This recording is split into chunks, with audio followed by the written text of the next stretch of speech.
Saudara-saudariku yang terkasih dalam Kristus, selamat berjumpa kembali dalam Renungan Harian Katolik di hari Jumat 27 Desember 2024. Pada hari ini bersama gereja, kita juga merayakan pesta Santo Yohanes, Rasul dan Pengarang Injil.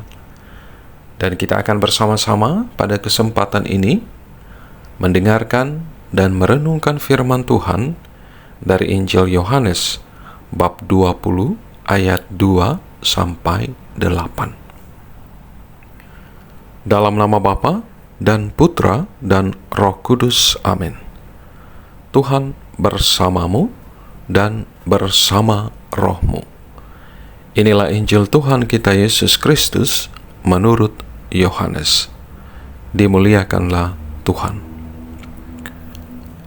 Pada hari Minggu Paskah, setelah mendapati makam Yesus kosong, Maria Magdalena berlari-lari mendapatkan Simon Petrus dan murid yang lain yang dikasihi Yesus dan berkata kepada mereka, "Tuhan telah diambil orang dari kuburnya, dan kami tidak tahu di mana ia diletakkan."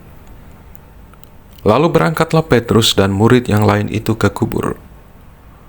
Keduanya berlari bersama-sama, tetapi murid yang lain itu berlari lebih cepat daripada Petrus, sehingga lebih dahulu sampai di kubur.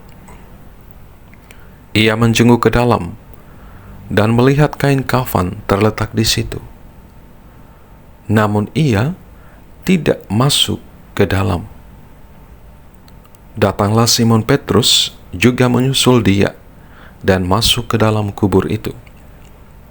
Ia melihat kain kafan terletak di situ, sedangkan kain pelu yang tadinya ada di kepala Yesus tidak terletak dekat kain kafan itu, tetapi terlipat tersendiri di tempat yang lain. Sesudah itu, masuklah juga murid yang lain, yang lebih dahulu sampai di kubur itu, dan ia melihatnya dan percaya. Demikianlah Injil Tuhan. Terpujilah Kristus. Saudara-saudariku yang terkasih dalam Kristus, hari ini bersama gereja kita bersukacita dan bergembira, karena dalam oktav Natal ini kita diajak sekali lagi merayakan pesta Santo Yohanes, seorang rasul dan pengarang Injil.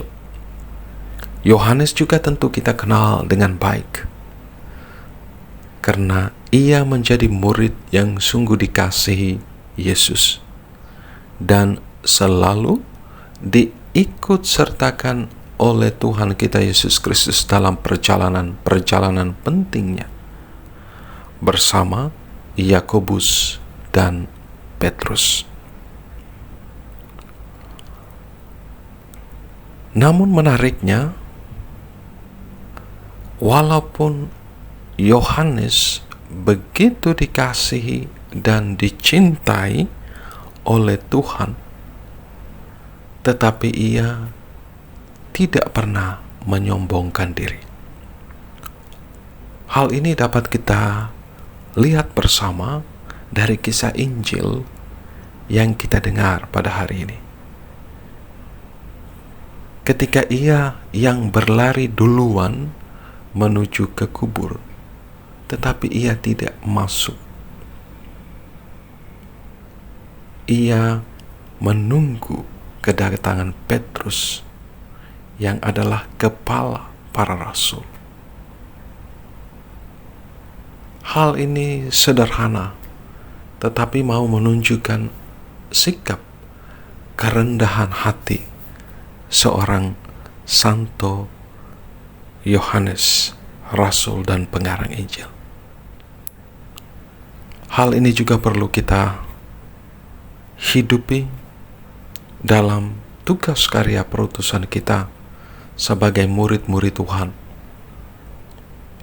yang tentu kadang dipercayakan dengan tugas dan tanggung jawab dalam kehidupan bergereja, terlibat dalam karya pelayanan gereja. Hendaknya kita melakukan semuanya dengan semangat kerendahan hati seperti seorang Yohanes, dan bukan untuk menyombongkan diri atau memegahkan diri, atau bahkan mencari keuntungan dari tugas pelayanan gereja yang dipercayakan kepada kita. Saudara-saudariku yang terkasih dalam Kristus, Santo Yohanes Rasul dan pengarang Injil menulis kisah Injilnya berdasarkan pengalaman langsung, pengalaman pribadi dengan sang guru. Yohanes menulis demikian: apa yang telah ada sejak semula, yang telah kami dengar dan kami lihat dengan mata kami, yang telah kami saksikan dan kami raba dengan tangan kami sendiri, yakni firman hidup, itulah yang kami tuliskan kepada kamu.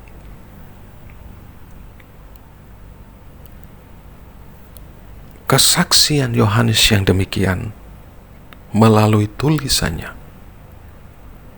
membuat banyak orang mengenal, mencintai, dan mengimani Tuhan Yesus. Saudara-saudariku yang terkasih dalam Kristus, hal kedua yang boleh kita renungkan melalui perikop Injil hari ini dan dari inspirasi hidup Santo Yohanes Rasul dan pengarang Injil, yakni kita harus giat untuk mewartakan Tuhan Yesus melalui hidup karya pelayanan kita setiap hari. Tentu di zaman digital ini, di zaman yang marak dengan penggunaan sosial media, kita hendaknya juga memanfaatkan media sosial untuk semakin mengenal, mewartakan Tuhan kita Yesus Kristus, sehingga semakin banyak orang mengenal dan mencintai Tuhan kita Yesus Kristus.